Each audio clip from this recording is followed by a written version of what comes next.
کیا آپ جانتے ہیں کہ گھر سے حافظ بننے کے لیے نکلنے والے بچے ریاض بسرا کو حالات کس جانب لے گئے اور وہ حکومت پاکستان کے لیے موسٹ وانٹڈ کیوں بن گیا؟ ریاض بسرا کے ہاتھوں مارے جانے والے ڈاکٹر محمد علی نقوی کی بیٹی کو عمران خان نے MP کیوں بنوایا؟ ریاض بسرا کی ہمارے موجودہ وزیر داخلہ محسن نقوی سے کیا دشمنی تھی اور اس نے محسن نقوی کے سسر SP اشرف مارٹ کو کس کے کہنے پر قتل کیا تھا؟ جب ایک موقع پر ریاض بسرا نے نواز شریف کے مد مقابل لاہور میں قومی اسمبلی کا الیکشن لڑا تو پھر انتخابی دنگل کا رزلٹ کیا رہا تھا؟ ڈاکٹر نقوی کو سعودی حکومت نے کس جرم میں گرفتار کر کے سزائے موت سنائی تھی، لیکن وہ وہاں سے بچ نکلنے میں کامیاب رہے۔ اور ہاں، ہزاروں اہل تشیع کے خون سے ہولی کھیلنے والے ریاض بسرا نے کس کے کہنے پر لشکر جھنگوی بنائی تھی؟ تو دوستوں، پاکستان میں ایک دوسرے کے خون کے پیاس سے دو ریلیجس ایکسٹریمسٹ ریاض بسرا اور ڈاکٹر محمد علی نقوی کے چند حیران کیے دینے والے فیکٹس پر مبنی اس ایکسکلوسیو ویڈیو میں خوش آمدید۔ میں ہوں مناہل شیخ اور میرا انسٹاگرام اکاؤنٹ کا لنک آپ کو ڈسکرپشن میں مل جائے گا۔ So let's begin. 1967 میں سرگودا کے گاؤں میں پیدا ہونے والا ریاض بسرا کے والد عطا محمد بسرا معمولی کسان تھے، جبکہ ان کی والدہ جلال بی بی ہاؤس وائف تھیں۔ ریاض بسرا کا گھر میں نک نیم لالو تھا۔ لاہور اور سرگودا کے دینی مدارس سے حفظ قرآن مکمل کرنے والے ریاض بسرا نے 1985 میں مولانا حق نواز جھنگوی کی سپاہ صحابہ میں شمولیت اختیار کی۔ 1988 میں حافظ ریاض بسرا کو سپاہ صحابہ کا سیکرٹری اطلاعات بنایا گیا اور وہ لاہور اچرا میں آ کر رہنے لگے۔ ریاض بسرا کی بوڑھی ماں کہا کرتی تھی کہ میرا لالو گھر سے حافظ بننے نکلا تھا، پھر وہ کبھی گھر نہیں آیا۔ ہمارے گھر جب بھی آئی پولیس ہی آئی، لیکن میرا لالو نہیں آیا۔ 90 کی دہائی میں ریاض بسرا نے ایک روز وزیر اعظم نواز شریف سے فون پر شرط لگائی کہ میں کل تم سے آ کر ملوں گا اور تمہیں اس کی خبر تک نہ ہوگی، اور پھر ایسا ہی ہوا۔ ریاض بسرا نے ایک کھلی کچہری میں نواز شریف سے ملاقات کی اور بعد ازاں میاں صاحب کو فون پر اطلاع دی کہ میں آج فلاں ٹائم پر تم سے ملا تھا اور تم مجھے پہچان بھی نہ سکے۔ ریاض بسرا نے ایک روز نواز شریف کو بم سے اڑانے کی دھمکی بھی دی تھی۔ اس کے چند روز بعد جب پرائم منسٹر نواز شریف لاہور سے رائے گنج جا رہے تھے تو راستے میں ایک پل کے نیچے بم نصب تھا۔ ابھی نواز شریف کا قافلہ گزرے چند سیکنڈ ہی ہوئے تھے کہ خوفناک دھماکے سے سارا علاقہ لرز اٹھا۔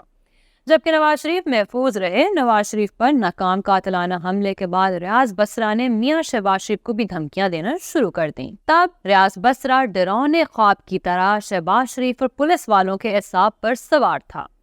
90 کی دہائی میں ریاض بسرا کی دہشت پورے پنجاب پر قائم ہو چکی تھی، جس کا اندازہ آپ یوں لگا لیں کہ نواز شریف اور شہباز شریف نے کھلی کچہریوں میں بیٹھنا چھوڑ دیا تھا۔ لشکر جھنگوی پر نو ٹالرنس دکھانے والے SP اشرف مارٹ کو 90 کی دہائی کے آخر میں ریاض بسرا نے مروا ڈالا۔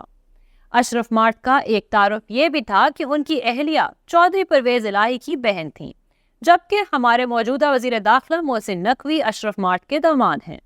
ریاض بسرا کے حوالے شاید یہ بات کوئی بھی نہ جانتا ہو کہ ایک زمانے میں اس نے قومی اسمبلی کا الیکشن بھی لڑا تھا۔ 1990 کے جنرل الیکشن میں لاہور کے حلقہ NA95 سے اسلامی جمہوری اتحاد کے سرخیل میاں محمد نواز شریف امیدوار تھے۔ ریاض بسرا نے ان کے خلاف آزاد حیثیت سے الیکشن لڑا، جس میں انہیں صرف 229 ووٹ مل سکے۔ نامور صحافی جواد فیضی کے مطابق ریاض بسرا خود اخبار والوں کو فون کر کے اپنا اگلا ٹارگٹ بتایا کرتے تھے۔ اگرچہ ریاض بسرا کا لہجہ دھیما ہوتا، لیکن اس کی پلاننگ بڑی خطرناک ہوا کرتی تھی۔ اگرچہ سپاہ صحابہ کی قیادت مولانا ضیاء الرحمن فاروقی اور مولانا محمد اعظم طارق لشکر جھنگوی اور ریاض بسرا سے اعلان لا تعلقی کرتے تھے، لیکن سرکاری کاغذوں میں ریاض بسرا کی لشکر جھنگوی کو سپاہ صحابہ کی ذیلی تنظیم اور ڈیتھ اسکواڈ تصور کیا جاتا تھا۔ لشکر جھنگوی کا سربراہ ریاض بسرا سینکڑوں نہیں بلکہ ہزاروں شیعوں کو اعلانیہ قتل کر چکا تھا۔ یہی وجہ تھی کہ لشکر جھنگوی کی قیادت پر درجنوں مقدمات قائم تھے۔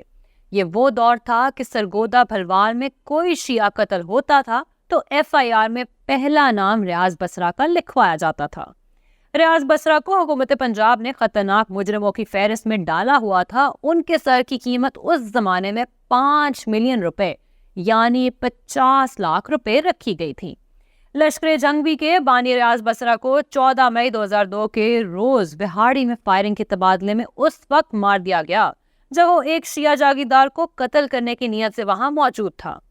اس وقت ریاض بسرا کی عمر 35 برس تھی۔ ریاض بسرا کی نماز جنازہ آبائی علاقے میں ادا کی گئی، جس میں کم و بیش 15-20 ہزار لوگوں نے شرکت کی۔ بعد ازاں انہیں لشکر جنگوی کے پرچم میں لپیٹ کر منو مٹی تلے دفنا دیا گیا۔ ریاض بسرا کو پولیس مقابلے میں قتل کرنے والے پولیس افسر کے بارے میں بتایا جاتا ہے کہ اسے بعد میں سرکاری خرچ پر بیوی بچوں کے ساتھ بیرون ملک بھجوا دیا گیا تھا تاکہ ان کی جانیں محفوظ رہیں۔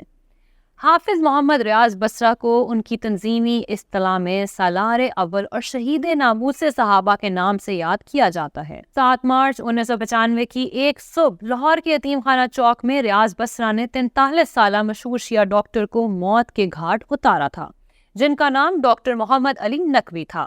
سال 1952 میں لاہور شہر کے جانے مانے شیعہ عالم مولانا سید امیر حسین نقوی کے گھر میں آنکھ کھولنے والے ڈاکٹر محمد علی نقوی نے وصیت کر رکھی تھی کہ نہ تو میری لاش کا پوسٹ مارٹم کیا جائے اور نہ ہی میرے جنازے پر کوئی احتجاج یا جلوس نکالا جائے۔ ڈاکٹر نقوی اپنی زندگی میں کہا کرتے تھے، میں نہیں چاہتا کہ ضعیفی میں کھانس کھانس کر مروں، خدا میری موت کو میری متحرک زندگی سے متصل کر دے۔ کئی برس بیت گئے اور ابھی تک شہادت نصیب نہیں ہوئی، لگتا ہے کہ میرا کوئی عمل خدا کو پسند نہیں آیا۔ ڈاکٹر نقوی کے والد کئی برس تک عراق کے شہر نجف میں قیام پذیر رہے۔ یہی وجہ تھی کہ ان کا بچپن نجف اشرف میں گزرا اور انہوں نے یہی سے ابتدائی تعلیم حاصل کی۔ ڈاکٹر نقوی کی تعلیم عراق، کینیا، تنزانیہ، یوگانڈا اور پاکستان کی جامعات میں ہوئی۔ لاہور میں اپنی میڈیکل کی پڑھائی کے دوران انہوں نے ینگ شیعہ اسٹوڈنٹس ایسوسی ایشن قائم کی، جو بعد میں امامیہ اسٹوڈنٹس آرگنائزیشن کی صورت میں ملک بھر کے شیعہ نوجوانوں کی نمائندہ جماعت بن گئی۔ امامیہ اسٹوڈنٹس آرگنائزیشن کے متحرک نوجوان لیڈر ڈاکٹر نقوی کی سال 1971 میں جب اپنی کزن سے شادی ہونے لگی تو وہ اپنی بارات والے دن بھی پرنٹنگ پریس میں موجود تھے، جہاں وہ اپنی تنظیم کے پوسٹرز چھپوا رہے تھے۔ رخصتی کے بعد وہ اپنی شریک حیات سے کچھ یوں مخاطب ہوئے، یہ میری دوسری شادی ہے۔ نئی نویلی دلہن اپنے شوہر کی یہ بات سن کر پریشان ہو گئی تو وہ انہیں بتانے لگے کہ میں پہلی شادی اپنی تنظیم سے کر چکا ہوں، لہٰذا گھر کو زیادہ وقت نہ دینے کا شکوہ مت کرنا۔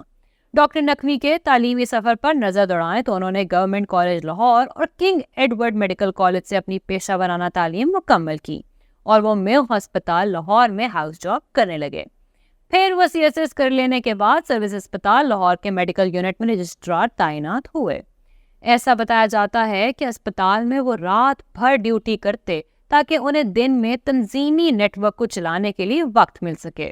80 کی دہائی میں سعودی عرب کی طرف سے ایرانی زائرین کے حج کرنے پر پابندی لگا دی گئی۔ ایسے میں ڈاکٹر محمد علی نقوی فریضہ حج ادا کرنے سعودی عرب گئے اور وہ ملت تشیع میں بیداری کے حوالے سے محنت کرنے لگے۔ سعودی حکومت نے انہیں حج کے موقع پر گرفتار کر لیا، ان پر مقدمہ چلا اور سزائے موت تک سنائی گئی، لیکن وہ جلد ہی رہا ہو کر پاکستان واپس آ گئے۔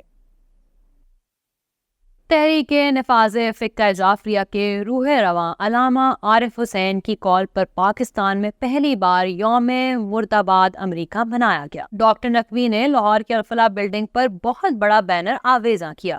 اس بینر پر جلی حروف میں تحریر تھا، ڈاؤن ود USA، مرداباد امریکہ۔ اس احتجاج کے دوران ملکی اور غیر ملکی جریدوں میں ڈاکٹر نقوی کی بینر لگائے فوٹوز شائع ہوئیں۔ سرکاری ملازم ہوتے ہوئے سیاسی سرگرمیوں میں حصہ لینا ان کا جرم ٹھہرا اور اس پر حکومت پنجاب نے انہیں ملازمت سے برطرف کر دیا۔ کم لوگ جانتے ہیں کہ 88 کے جنرل الیکشن میں ڈاکٹر محمد علی نقوی تحریک نفاذ فقہ جعفریہ کے ٹکٹ پر قومی اسمبلی کے امیدوار تھے، تاہم انہوں نے کوئی بھی الیکشن کیمپین نہیں کی تھی اور وہ کسی امیدوار کے حق میں دستبردار ہو گئے۔ دوستوں، آپ نے ہمارے سیاسی قائدین کو یہ نعرہ لگاتے ضرور دیکھا سنا ہوگا کہ امریکہ کا جو یار ہے غدار ہے، غدار ہے۔ یہ نعرہ اصل میں ڈاکٹر محمد علی نقوی کی تخلیقی کاوش تھی اور سرزمین پاکستان پر پہلی مرتبہ یہ نعرہ انہوں نے بلند کیا۔ ڈاکٹر محمد علی نقوی کو مکتب تشیع میں سفیر انقلاب اور مسیحائے ملت کے نام سے یاد کیا جاتا ہے۔ ڈاکٹر محمد علی نقوی کی صاحبزادی سیدہ زہرا نقوی مجلس وحدت المسلمین ویمن ونگ کی سیکرٹری جنرل ہیں۔ چونکہ یہ تنظیم عمران خان کی اتحادی ہے، یہی وجہ ہے کہ 2018 کے جنرل الیکشن کے بعد بننے والی اسمبلی میں عمران خان نے سیدہ زہرا نقوی کو ریزرو ویمن سیٹ پر MP بنایا تھا۔ میں امید کرتی ہوں کہ آج کی ویڈیو آپ کو پسند آئی ہوگی۔ اگر آپ سپاہ محمد کے سالار اعلیٰ سید غلام رضا نقوی کی بائیوگرافی دیکھنا چاہتے ہیں تو یہاں اوپر کلک کریں۔ لشکر جھنگوی کے سابق سربراہ ملک اسحاق کی لائف سٹوری کے لیے یہاں نیچے، اور مولانا محمد اعظم طارق کے فیکٹس آپ کو یہاں ملیں گے۔ ویڈیو کو لائک اور شیئر کریں، الیکشن باکس سبسکرائب کر لیں اور ہماری ویڈیوز دیکھتے رہیں۔ اللہ حافظ و ناصر۔